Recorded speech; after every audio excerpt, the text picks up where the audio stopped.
ఇప్పుడే జీ5 app download చేయండి. చూడండి మీ ఫేవరెట్ టీవీ షోస్ ఎప్పుడైనా ఎక్కడైనా. కొంపతీసి నేనే ఆ కోయిదొర వేషంలో వచ్చానని దీనికి తెలిసిపోయిందా? ఛాన్సే లేదు. ఇదేదో కావాలని ఎదురు డ్రామా చేస్తున్నట్టుంది. నేను కోయిదొర వేషం వేయడం ఏంటే? చిచ్చే, ఇలాంటి వేషాలు వేయడం మా ఇంట్లో వంటలేదు తెలుసా? అవునా? ఆ. రండి రండి. ఎక్కడికే? ఎక్కడికే? ఏంటిది? ఎక్కడ? చూడండి. ఈ గుర్తేంటి? అదే నేను అడుగుతున్నాను. ఆ గుర్తేంటి? అదేనే నా వీప్ మీది గుర్తు. ఎలా వచ్చిందబ్బా? ఈ గుర్తేంటా? ఈ గుర్తేంటా? మళ్ళీ? పద్మం! ఒసేయ్ పద్మం వద్దు, కొట్టకు కొట్టకు. ఒసేయ్ పద్మం! ఛీ, ఈ గుర్తేంటి? కొడతావేంటి?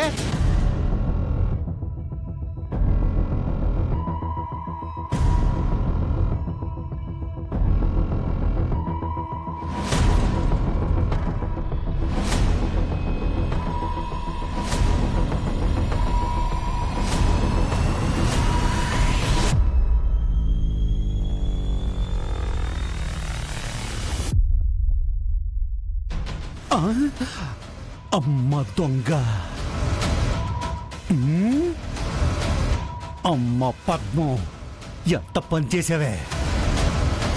దగా, మోసం! నోరు మూయండి. వేషం వేసుకుని వచ్చి ద్రోహం చేసింది మీరు. నేనా? నేను నీకు ద్రోహం చేయడం ఏంటే? ఇదిగో, ఇప్పుడు నేను వదిలేసాను అనుకో, దాన్ని ద్రోహం అంటారు. కానీ ప్రేమించి పెళ్లి చేసుకున్న ఆ ఇద్దరిని కలిపేస్తే ద్రోహం ఎలా అవుతుంది? ధర్మం అవుతుంది. ఏంటి ధర్మం? ఏంటి ధర్మం? వాళ్ళ దిక్కుమాలిన ప్రేమ వల్ల, పనికి మాలిన పెళ్లి వల్ల ఇన్ని జరుగుతున్నాయి. అన్న వదినలు విడిపోయారు, ఇల్లు చీలిపోయింది. రామ బతుకు ఆఖరి కల మిగిలిపోయింది. అవన్నీ కాదు పద్మం, నీ కోరిక ప్రకారం పెళ్లి జరగలేదన్నందుకే కదా నీకు ఏడుపు. ఆజ్ఞని కోడలుగా అంగీకరించలేకే కదా ఈ ఏడుపు. డైరెక్ట్ గా ఆ కోత ఎక్కువచ్చు కదా. ఎందుకే అలా భయం ఉన్నట్టు మాట్లాడుతున్నావు? నా ఇల్లు, నా ఉదిన, నా రామ అని నీతులు వలిస్తున్నావు. అవసరమా? వాళ్ళ పెళ్ళి నీకిష్టం లేదు, నాకిష్టం. పెళ్లి చెడగొట్టాలో నువ్వు చూసావు, పెళ్లి జరిపించాలని నేను చూశాను. అదే జరిగింది. ఇప్పుడు శోభనంతో పర్మనెంట్ గా కలిపేయాలని నేను చూస్తున్నాను,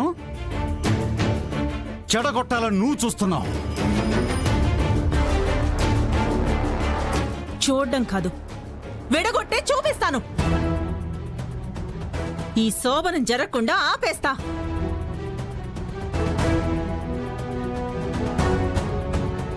చూస్తూ ఉండండి. ఇది పద్మ ఛాలెంజ్.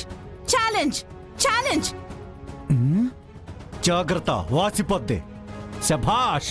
నా చిటికిన వేలంత లేదు నీ చిన్న మెదడు. ఎన్ని ఆలోచనలు చేశావే!